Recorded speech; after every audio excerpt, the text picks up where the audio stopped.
Hi. അപ്പോൾ ഇന്ന് നമ്മൾ കുട്ടിപ്പാച്ചൊക്കെ വീഡിയോ ആയിട്ടാണ് വന്നിരിക്കുന്നത് കേട്ടോ. നമ്മൾ ലുലുമാളിൽ പോയപ്പോൾ വാങ്ങിയ ഒരു കൂണാണ് കേട്ടോ, ബട്ടൺ മഷ്റൂം. അപ്പോൾ ഇത് വെക്കേണ്ട രീതി എന്തെങ്ങനെയാണെന്ന് വെച്ചാൽ തോരനായിട്ട് വെക്കാനായിട്ട് ഉദ്ദേശിക്കുന്നത്.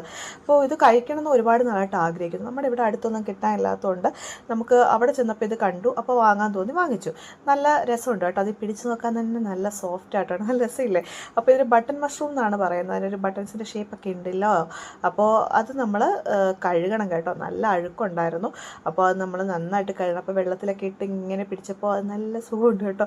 അപ്പോൾ അത് നന്നായി വാഷ് ചെയ്ത് കൊണ്ടപ്പോൾ നല്ല അഴുക്കുണ്ടായിരുന്നു. അത് കഴിഞ്ഞ് നമ്മളിനി അത് ചെയ്യേണ്ടത് ചെറുതായിട്ട് കട്ട് ചെയ്യണം. കട്ടിംഗ് ബോർഡ് എടുത്തിട്ട് ഇനി നമ്മളത് കട്ട് ചെയ്യുകയാണ്. അപ്പോൾ ഈ കട്ട് ചെയ്യുമ്പോൾ നമ്മൾ ശ്രദ്ധിക്കേണ്ടത് ഒരുപാട് ചെറുതാവേണ്ട, അതായത് തീരെ നൈസായിട്ട് കട്ട് ചെയ്യേണ്ട, അത് കുറച്ച് വലുതാക്കി കട്ട് ചെയ്യണം. കാരണം ഇത് നമ്മൾ വേവിക്കാൻ നേരത്ത് ഈ സംഭവം ഇങ്ങനെ ചുരുങ്ങും. അപ്പോൾ തീർത്ത് നൈസായിട്ട് വന്നാൽ നമുക്കത് വായിക്കടിക്കാൻ പോലും കിട്ടില്ല. അപ്പോൾ ഈ ഒരു പരുവത്തിൽ കണ്ടിച്ചാൽ മതി. ഈ കൂണെല്ലാം അത് കൃത്യമായിട്ട് അരിഞ്ഞു കഴിയുമ്പോൾ നമുക്ക് തോരത്തിന് ആവശ്യമുള്ള തേങ്ങ ഒതുക്കാം. തേങ്ങ ഒതുക്കുന്നതിനായിട്ട് കുറച്ച് മഞ്ഞൾപ്പൊടിയും കുറച്ച് മുളക് പൊടിയും പിന്നെ ആവശ്യത്തിന് തേങ്ങ എടുത്ത് മിക്സിയുടെ ജാറിലൊന്ന് അടിച്ചെടുക്കാം. വെളുത്തുള്ളിയുടെ ഫ്ലേവർ തോരത്തിന് ഇഷ്ടമുള്ള ആളുകളുണ്ടല്ലേ, അവർക്ക് വെളുത്തുള്ളിയും ചേർക്കാം. ഇപ്പോൾ വെളുത്തുള്ളിയുടെ ഫ്ലേവർ ഇഷ്ടമല്ലാത്തതുകൊണ്ട് അത് ചേർക്കുന്നില്ല. കടുക് പൊട്ടിച്ച് അതിലേക്ക് കുറച്ച് സവോള ഇട്ട് അതുപോലെ തന്നെ കറിവേപ്പില ഇട്ട് ഒരു ജസ്റ്റ് ഇളക്കി കൊടുക്കുക. ഒരുപാട് സവോള വഴന്ന് പോകേണ്ട ആവശ്യമില്ല. അപ്പോൾ ഇങ്ങനെ കുറച്ച് നേരം ഇളക്കി കഴിഞ്ഞിട്ട് നമ്മൾ കുറച്ച് മുമ്പ് അരിഞ്ഞ് റെഡിയാക്കി വെച്ചിരിക്കുന്ന നമ്മുടെ കൂണുണ്ടല്ലോ, ബട്ടൺ മഷ്റൂം, അതെടുത്ത് നമ്മളിനി ഇതിലേക്ക് ഇട്ട് കൊടുക്കണം. അതിട്ട് കൊടുത്ത് ജസ്റ്റ് ഒന്ന് ഇളക്കി കൊടുക്കണം കേട്ടോ. ഇളക്കി കൊടുത്തു കഴിയുമ്പോഴേക്കും നമ്മൾ പ്രത്യേകം ശ്രദ്ധിക്കേണ്ട കാര്യം, ഒരുപാട് വെള്ളം ചേർക്കേണ്ട ആവശ്യമില്ല. എന്താണെന്ന് വെച്ചാൽ ഇതിൽ നിന്ന് വെള്ളം ഇറങ്ങും. ഒത്തിരി വെള്ളം ചേർത്ത് കഴിഞ്ഞാൽ പിന്നെ അത് പറ്റിച്ചെടുക്കാനും ഒക്കെ പോകേണ്ടി വരും. അതിൻ്റെ ആവശ്യമേ ഇല്ല.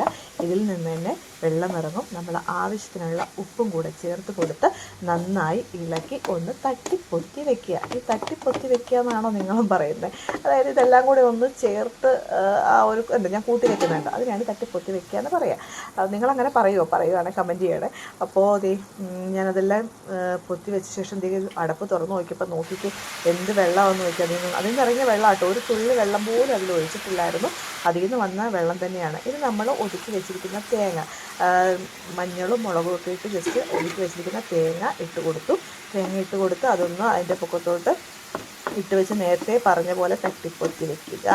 ഇതെല്ലാം കൂടെ ചേർത്ത് നമുക്കൊന്ന് ജസ്റ്റ് വെക്കാം. അപ്പോൾ നമുക്ക് ആ തേങ്ങയിൽ നിന്നൊക്കെ ഉള്ള ഒരു അരപ്പൊക്കെ ഈ കൂണിലേക്ക് പിടിക്കുകയും ചെയ്യും. എന്നിട്ട് മൂടി വെച്ച് ഇത് കുറച്ച് കഴിഞ്ഞപ്പോൾ നമ്മൾ തുറന്ന് നോക്കി. അപ്പോൾ ഇതെല്ലാം കൂടി ഒന്ന് മിക്സ് ചെയ്യുക. നമ്മൾ ആ ഒതുക്കിയ തേങ്ങയിൽ കൂണും ഒക്കെ ആയിട്ടൊന്ന് മിക്സ് ചെയ്ത് ഒന്ന് ഇളക്കി കൊടുക്കുക കേട്ടോ. അപ്പോൾ ആവി വരുമ്പോൾ തന്നെ നല്ല മണമുണ്ട് കേട്ടോ.